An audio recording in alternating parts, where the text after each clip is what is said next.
جو لوگ اللہ پر ایمان لائیں کہیں کہ ہمارا رب اللہ ہے، پھر اس پر جم جائیں، ان پر فرشتوں کا نزول ہوتا ہے، نہ کوئی غم کرو نہ خوف، خوشیاں مناؤ جنت کی جس کا تم سے وعدہ کیا گیا تھا۔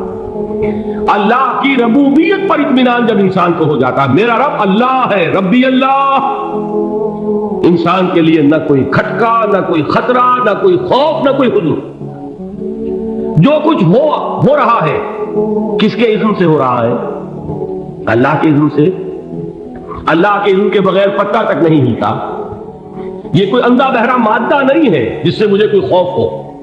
اندھا بھینسا چلا رہا ہو اس سے تو ڈرنے کا ہر انسان کو ڈرنا چاہیے، نہ معلوم کس کو ٹکر مار دے، لیکن نہیں، اس کائنات کو چلانے والا ایک سمیع و بصیر خدا ہے۔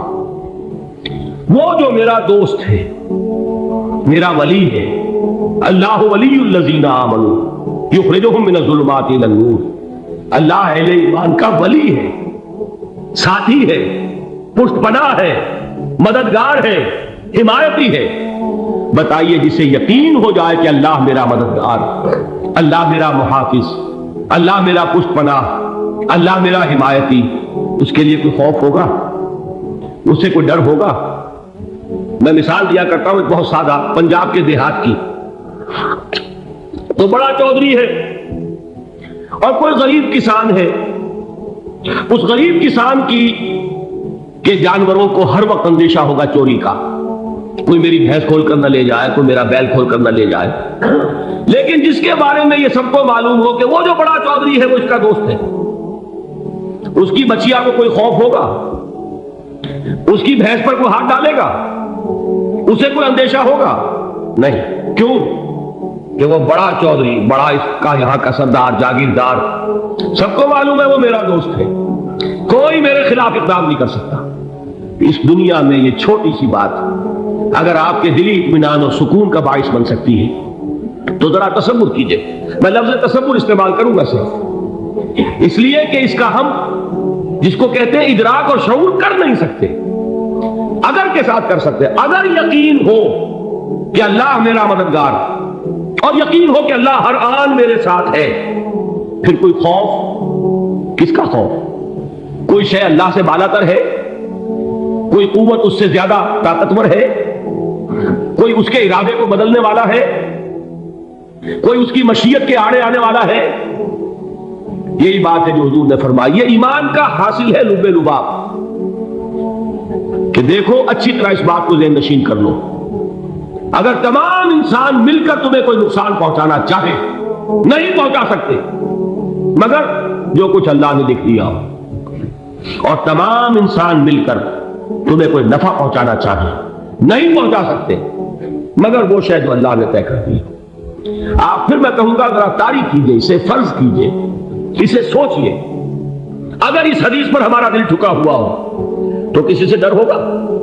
یہ مجھے نقصان نہ پہنچا دے، یہ میری رپورٹ خراب نہ کر دے، یہ میری انکریمنٹ نہ رکوا دے، یہ میرا یہ نہ بگاڑ دے، یہ میرے یہ نقصان نہ پہنچا دے۔ اس کا ڈر، اس کا ڈر، اس کا خوف، اس کی خوشامد، اس کے لیے جا کر طرح طرح سے اپنی عزت نفس کو ذلیل کروانا اس کے سامنے، یہ سب کچھ کیوں کرتا ہے انسان؟ جب سمجھتا ہے کہ اس کے ہاتھ میں میرا کوئی نفع ہے، اس کے ہاتھ میں میرے لیے کوئی ضرر ہے، یہ مجھے کوئی غضب پہنچا سکتا ہے، یہ مجھے کوئی نقصان پہنچا سکتا ہے، یہ میرا کوئی کام بنا سکتا ہے، یہ میری کوئی ضرورت پوری کر سکتا ہے، اسی کا نام شرک ہے۔ جہاں آپ نے یہ سمجھا کہ غیر اللہ کے اندر کوئی طاقت موجود ہے، وہی شرک ہے۔ بتوں سے تجھ کو امید ہے، خدا سے نومیدی، مجھے بتا تو صحیح اور کافری کیا ہے؟ شرک تو یہ جس پر بھی تمہیں یہ خیال ہے، کلمہ ہے یہ کلمہ سوم، لا حول ولا قوت الا باللہ، ذرا اس پر دل کو کبھی اگر آپ تصور کریں، پھر فرض کریں، دل ٹھک جائے اس پر، کوئی طاقت نہیں۔ یہی بات تھی جو شیخ عبد القادر جیلانی رحمۃ اللہ علیہ نے اپنی وصیت میں اپنے بچے سے کہی۔ 11ویں دینے والے ہیں، لیکن حضرت شیخ عبد القادر جیلانی کی وصیت اور تعلیمات کو کتنے لوگ نہیں جانتے ہیں؟ یہ جن مقامات تک پہنچے ہیں وہ کس چیز کی بدولت پہنچے؟ انہوں نے جو پیغام دیا وہ کیا تھا؟ اے میرے بچے، جس طریقے سے قرآن مجید میں حضرت لقمان کی نصیحتیں جو ہے نقل کر دی گئی ہیں، میں یہ عرض کروں گا بالفرض اگر قرآن حضرت عبد القادر جیلانی کے بعد نازل ہوا ہوتا تو شیخ عبد القادر کی یہ نصیحتیں بھی قرآن میں درج ہوتی. اتنی اونچی نصیحتیں ہیں. اے میرے بچے اس حقیقت کو ذہن نشین کر لے, لا فاعل فی الحقیقت ولا مؤثر الا اللہ. اس کائنات میں نہ کوئی فاعل حقیقی ہے نہ مؤثر حقیقی ہے سوائے اللہ. کسی شے میں کوئی تاثیر نہیں اگر اللہ نہ چاہے. آگ جلا نہیں سکتی اگر اللہ نہ چاہے. پانی ڈبو نہیں سکتا اگر اللہ نہ چاہے. زہر ہلاک نہیں کر سکتا اگر اللہ نہ چاہے. کوئی کس فائدہ نہیں پہنچا سکتی اگر اللہ نہ چاہے. تو در در پہ کیوں سر جھکاتے ہو؟ در در پر کیوں جبیسائی کرتے ہو؟ سب کے سامنے کیوں ہاتھ پھیلاتے ہو؟ ایک اللہ سے مانگو, ایک اللہ کے سامنے زمین پر اپنی جبین رکھو. لا فاعل فی الحقیقت ولا مؤثر الا اللہ. نظر آتا ہے ہمیں کہ پانی پیاس بجھا دیتا ہے.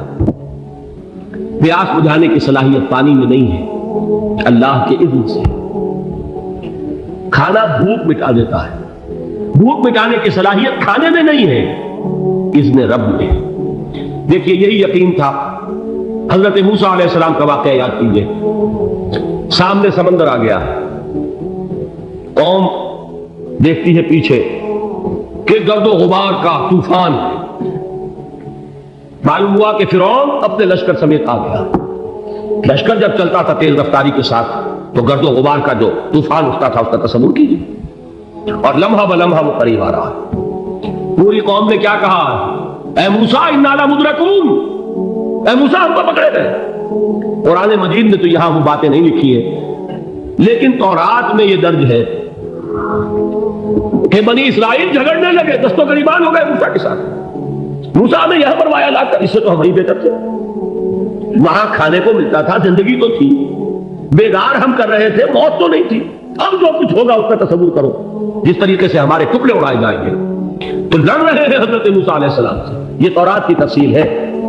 قرآن میں صرف اتنا آیا ہے, پریشان ہو کر انہوں نے کہا انا لمدرکون, موسیٰ ہم کو پکڑے گئے.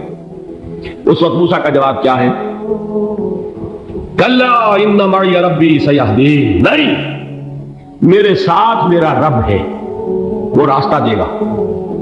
بتائیے کہاں راستہ نظر آ رہا ہے؟ یہ ہے ایمان بالغیب. راستہ نظر نہ آئے تب اللہ پر یقین ایمان ہے. جیب میں پیسے ہو تب دل کو اطمینان ہے. تو ایمان کس پر ہوا؟ پیسے پر, اللہ پر نہیں. جب وسائل و ذرائع نہ ہو اور پھر یقین ہو کہ اللہ مسبب الاسباب ہے, وہ اسباب کا پابند نہیں ہے, وہ اسباب کا محتاج نہیں ہے, اسباب اس کے محتاج ہے. اگر یہ یقین ہے تو اللہ پر ایمان ہے. یہ نہیں ہے تو تمہارا ایمان اسباب پر ہے, وسائل پر ہے, ذرائع پر ہے, مادیات پر ہے, اللہ پر نہیں. اس وقت کہاں راستہ تھا؟ وہ راستہ تھا سمندر ہے اور ادھر سے لشکر آ گیا ہے. کلا ان معی ربی سیہدین. اب دیکھیے ایمان کہہ دینا آسان ہے, ہوا معکم اینما کنتم, جہاں کہیں بھی تم ہوتے ہو اللہ تمہارے ساتھ ہوتا ہے. لیکن اس کا یقین قائم ہو جائے تو زمین و آسمان کا فرق واقع ہو جائے. یہی بات ہوئی حضور کے ساتھ. غار ہے, چھپے ہوئے ہیں محمد رسول اللہ اور آپ کے وہ یار غار ابو بکر صدیق رضی اللہ تعالی عنہ. اقبال نے حضرت ابو بکر کی شان میں چند اشعار کہیں سے ہو, لیکن واقعہ یہ ہے کہ بھاری بھاری نظموں پر اور قصیدوں پر بھاری, طویل ترین نظمیں اور قصیدے ہوں ان پر بھاری. ہمتیں ابو بکر کی ہمت جو ہے, کشت ملت را جو اب جیسے بارش سے کھیتی اپجتی ہے, ابو بکر کی ہمت اور عظیمت اس امت کو اسی طرح سینچنے والی ہے. ثانیے اسلام و غار و بدر و قب, وہ دوسرے تھے اسلام میں, دوسرے. پہلے کون تھے؟ انا اول المومنین, حضور فرماتے ہیں سب سے پہلا ایمان لانے والا میں. دوسرے ابو بکر. ویسے ہمارے ہاں یہ چلتا ہے اختلاف, حضرت علی پہلے ہیں کہ حضرت ابو بکر پہلے ہیں, لیکن اس میں بڑی خوبصورت تطبیق قائم کی ہے علماء نے, اور بہت صحیح ہے. چار کے بارے میں فیصلہ ہی مت کرو کہ کون پہلے. ان کی ایک عجیب تقسیم کرتی ہے. آزاد مردوں میں, بالغ مردوں میں سب سے پہلے ابو بکر, بچوں میں سب سے پہلے علی, خواتین میں سب سے پہلے خدیجہ، اور غلاموں میں سب سے پہلے زید بن حارثہ۔ بڑی پیاری تقسیم ہے، یہ چاروں ہی پہلے ہیں، ہر ایک کے لیے ولیت ہے۔ اور واقعہ یہ ہے کہ اگر زمانی اعتبار سے تعین ہوگا تو پہلے خدیجۃ الکبریٰ آئیں گی رضی اللہ تعالیٰ عنہ۔ کسی اور سے بات کرنے کی نوبت بعد میں آ سکتی ہے، پہلے تو اہلیہ محترمہ سے بات ہوئی، آتے ہی پہلی وحی ہوئی ہے، ابھی تبلیغ کا حکم نہیں تھا۔ کس کو بتایا واقعہ؟ ابھی اپنی نبوت کی تبلیغ کا تو حکم ہی نہیں آیا۔ واقعہ کس کا ہے؟ وہ خدیجہ کا ہے۔ جب کہا ہے کہ خشیت علی نفسی، مجھے اپنی جان کا اندیشہ ہے، تو کیا جواب دیا خدیجہ نے رضی اللہ تعالی عنہا؟ وہ صدیقۃ الکبریٰ ہے۔ صدیقات جو ہے خواتین، ان میں چوٹی پر خدیجۃ الکبریٰ ہے رضی اللہ تعالی عنہ، اور صدیق جو مرد ہیں ان میں صدیق اکبر ہے ابو بکر صدیق رضی اللہ تعالی عنہ۔ لیکن صدیقات میں چوٹی پر جب حضور نے فرمایا خشیت علی نفسی، کیا فرمایا، کیا عرض کیا، کیسے تسلی دی؟ نہیں، اللہ آپ کو ضائع نہیں کرے گا، آپ غریبوں کے ہمدرد ہیں، آپ مساکین کے تکالیف رفع کرنے والے ہیں، آپ بیواؤں کی سرپرستی کرتے ہیں، آپ مسافروں کی خدمت کرتے ہیں، اللہ آپ کو ضائع نہیں کرے گا۔ یہ یقین ہے اس خاتون کے اندر۔ خیر وہ ایک علیحدہ بات ہو جائے گی۔ میرے دل پر حضرت خدیجہ رضی اللہ تعالیٰ عنہ کی شخصیت کا بڑا گہرا نقش ہے، جو وہ کوئی اور ہی وقت اور موقع ہوا تو بیان ہوگا۔ بہرحال اقبال نے ایک مصرے میں جو 4 اولیتیں جمع کر دی ہیں، ہمتیں کشت امت را چو ابر، ثانی اسلام و غار و بدر و قبر۔ اسلام میں حضور کے بعد پہلے کون؟ ابو بکر۔ غار میں حضور کے ساتھ کون؟ ابو بکر۔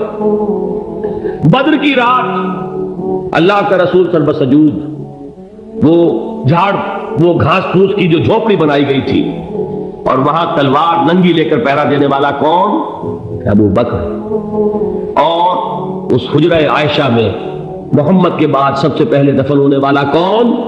ابو بکر رضی اللہ تعالیٰ عنہ صلی اللہ علیہ وسلم۔ وہ جو معاملہ میں سنا رہا تھا غار ثور کا، حضرت ابو بکر بھی حضور کے خیال سے لرز گئے ہیں۔